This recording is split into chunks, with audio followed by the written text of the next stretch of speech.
So, since it's been roughly a month since my last upload, I've decided to come in on my pile of trash and actually talk about Overwatch 2 again. Since the launch of the game, Overwatch 2 has probably been one of the most fun experiences I've actually had playing a game in recent times, and the gameplay changes such as less stuns in CC, as well as 5v5 have made the game a lot more fluid and enjoyable amid other positive receptions.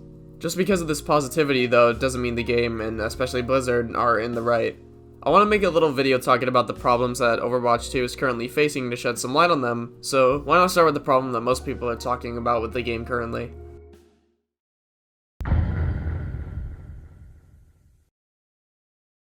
Overwatch 2's monetization model has seemed to be a little bit of a fuck up. I'd greatly appreciate it if Blizzard gave me the option to get skins without deciding whether to wait 8 months for a skin or to feed my non-existent children for the day. It's interesting because a game like Overwatch was a pay-to-play game where cosmetics were free to earn before shifting to a free-to-play model with pay-to-use cosmetics, which is what the community is used to for the game. Personally, what I think Overwatch 2 needs is a way for players to be able to earn skins for free without having to do every fucking challenge for 8 months by bringing back what the game calls legacy currency, you know, your leftovers from Overwatch 1, and allowing players to earn it efficiently or for free.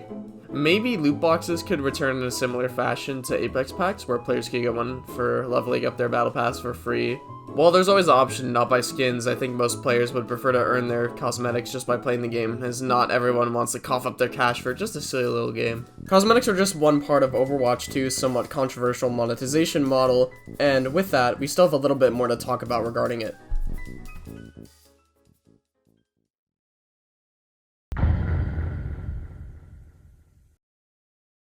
That shit look like the battle pass. Overwatch 2's Battle Pass has been shrouded in a bit of controversy as of late. I think most everybody who's played Overwatch 2 knows that new heroes released post-release need to be either unlocked at tier 55 of the Battle Pass, or just to have the Battle Pass spot to play them. This model was present for Kiriko's release, and is also going to be present when the new hero Ramatra comes out in Season 2. Personally, I inherently don't mind this concept, since characters are disabled from rank for about 2 weeks, but I still don't think that's enough time for a free-to-play player to get tier 55 on their Battle Pass. Blizzard also tends to have new characters be way overtuned on release, so free-to-play players won't have access to these characters until they could level up, which potentially could make ranked somewhat in an unfair state for these players. I personally think that, say, tier 30 is a more reasonable tier. Overall, the Overwatch Battle Pass isn't a terrible idea, except it is a bit of an issue in my mind that don't give back OW coins. Most Battle Passes do give back in-game currency in the Battle Pass, and with that I think it just makes unlocking new characters even harder. Blizzard's tendency to make new characters overpowered also goes into what I'm talking about next to a certain extent, especially one new character in particular.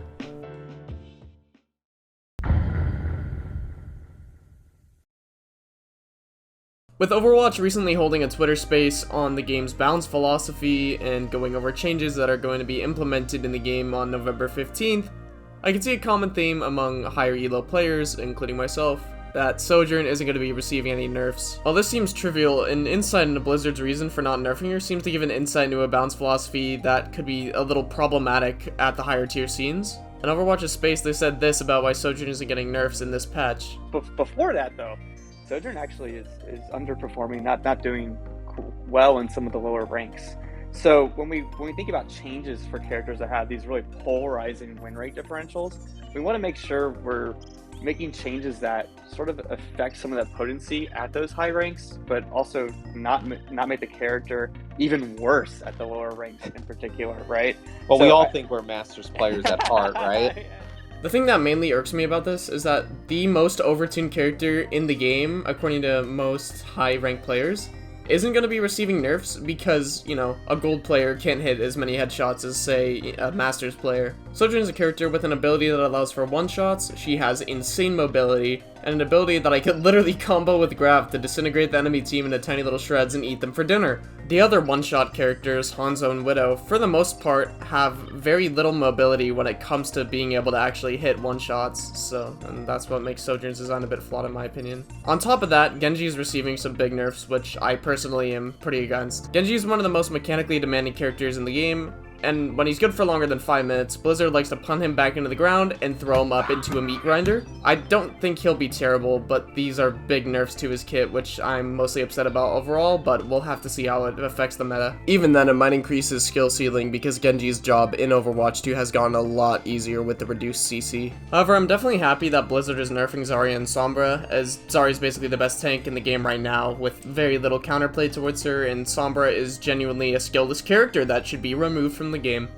Anyway, those are just some things I wanted to talk about because I'm kind of in a creative burnout at the moment. Gameplay-wise, I'm loving Overwatch 2 and having a great time with the game aside from inting tank players who don't know how to do their job without a second one. I feel like the game overall is in a good, decent spot right now, but why stop there when I feel like the game could be better than it already is?